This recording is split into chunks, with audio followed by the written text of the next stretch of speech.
दीपाली की याद आते ही आंखों के सामने एक सुंदर और हंसमुख चेहरा आ जाता है। गोल सा गोरा चेहरा, सुंदर नैननक्श, माथे पर बड़ी सी लाल बिंदी और होठों पर सदा रहने वाली हंसी। असम आए कुछ ही दिन हुए थे। शहर से बाहर बनी हुई उस सरकारी कॉलोनी में मेरा मन नहीं लगता था।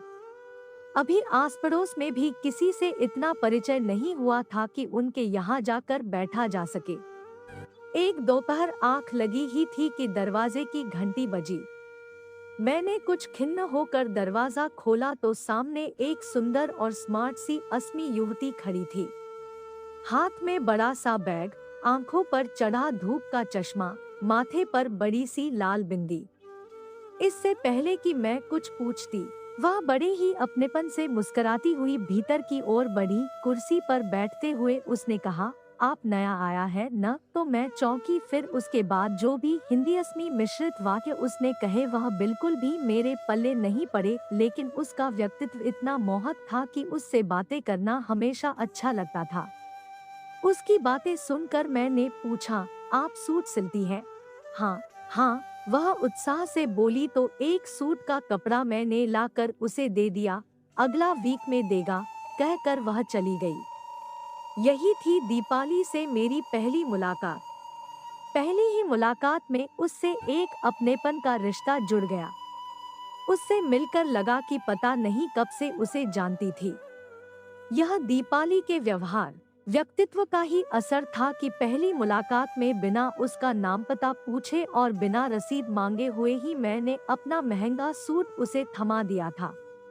आज तक किसी अजनबी पर इतना विश्वास पहले नहीं किया था। वह तो मीरा ने बाद में बताया कि उसका नाम दीपाली है और वह एक सेल्स गर्ल है। कितना सज धज कर आती है, कॉलोनी की औरतों को दोगुने दाम में सामान बेच कर जाती है। मैं तो उसे दरवाजे से ही विदा कर देती हूँ। दीपाली के बारे में ज्यादातर औरतों की यही राय थी।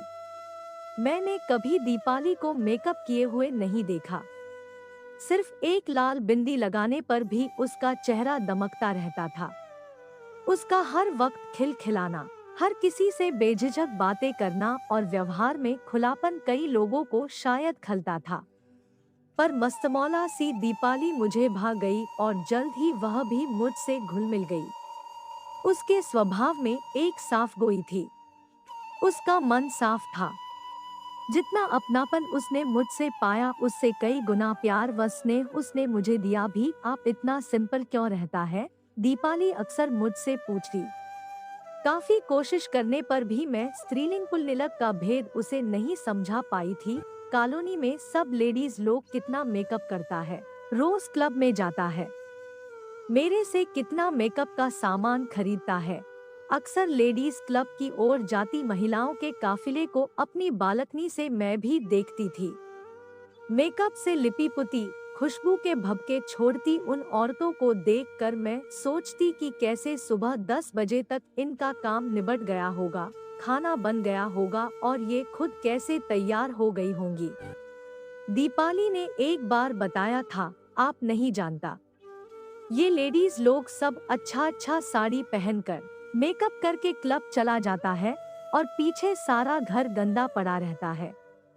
1 बजे आकर जैसे तैसे खाना बनाकर अपने मिस्टर लोगोए को खिलाता है। 4 नंबर वाली का बेटा बेटी मम्मी के जाने के बाद गंदी पिक्चर देखता है। मुझे दीपाली का इंतजार रहता था। मैं उससे बहुत ही कम सामान खरीदती, फिर भी वह हमेशा आती। उसे हमारा खाना पसंद आता था और जब तब वह भी कुछ न कुछ असमी व्यंजन मेरे लिए लाती, जिसमें से चावल की बनी मिठाई पीठा मुझे खास तौर पर पसंद थी। मैं उसे कुछ हिंदी वाक्य सिखाती और कुछ असमी शब्द मैंने भी उससे सीखे थे। अपनी मीठी आवाज में वह कभी कोई असमी गीत सुनाती तो मैं मंत्रमुग्ध हो सुनती रह जाती। हमेशा हंसती मुस्कुराती दीपाली उस दिन गुमसुम सी लगी। पूछा तो बोली, जानू का तबीयत ठीक नहीं है, वह देख नहीं सकता, और कहते कहते उसकी आंखों में आंसू आ गए। जानू उसके बेटे का नाम था। मैं अवाक रह गई। उसके ठहाकों के पीछे कितने आंसू छिपे थे। मेरे बच्चों को मामूली बुखार भी हो जाए तो मैं अधमरी सी हो जाती थी। बेटे की आंखों का अंधेरा जिस माँ के कलेजे को हरदम कचोटता हो वह कैसे हरदम हंस सकती है। मेरी आंखों से चुपचाप ढलक कर जब बूंदें मेरे हाथों पर गिरी तो मैं चौंक पड़ी। मैं देर तक उसका हाथ पकड़े बैठी रही। रो कर कुछ मन हल्का हुआ तो दीपाली संभली। मैं कभी किसी के आगे रोता नहीं है, पर आप तो मेरा अपना है। मेरे बहुत आग्रह पर दीपाली एक दिन जानू को मेरे घर लाई थी। दीपाली की स्कूटी की आवाज सुन मैं बालकनी में आ गई। देखा तो दीपाली की पीठ से चिपका एक गोरा सुंदर सा लगभग 8 साल का लड़का बैठा था। दीपाली उसका हाथ पकड़ो, मैं चिल्लाई, पर दीपाली मुस्कुराती हुई सीढ़ियों की ओर बढ़ी। जानू रेलिंग थामे ऐसे फटाफट ऊपर चला आया जैसे सब कुछ दिख रहा हो। यह कपड़ा भी अपनी पसंद का पहनता है, छू कर पहचान जाता है, दीपाली ने बताया। जानो, मैंने हाथ थाम कर पुकारा। यह सुन भी नहीं पाता है ठीक से और बोल भी नहीं पाता है, दीपाली ने बताया। वह बहुत प्यारा बच्चा था, देखकर कोई कह ही नहीं सकता कि उसमें इतनी कमियां हैं। जानू सोफा टटोल कर बैठ गया। वह कभी सोफे पर खड़ा हो जाता तो कभी पैर ऊपर करके लेट जाता। आप डरो मत, वह गिरेगा नहीं, दीपाली मुझे चिंतित देख हंसी। सचमुच सारे घर में घूमने के बाद भी जानू न गिरा, न किसी चीज से टकराया। जाते समय जानू को मैंने गले लगाया तो वह उछलकर गोद में चढ़ गया। उस बेज़बान ने मेरे प्यार को जैसे मेरे स्पर्श से महसूस कर लिया था। मेरी आंखें भर आईं। दीपाली ने उसे मेरी गोद से उतारा तो वह वैसे ही रेलिंग थामे सहजता से सीढ़ियां उतरकर नीचे चला गया। दीपाली ने स्कूटी स्टार्ट की तो जाकर उस पर चढ़ गया और दोनों हाथों से माँ की कमर जकड़कर बैठ गया। अब घर जाकर ही मुझे छोड़ेगा, दीपाली हंस कर बोली और चली गई। मैं दीपाली के बारे में सोचने लगी। घंटे भर तक उस बच्चे को देखकर मेरा तो जैसे कलेजा ही फट गया था।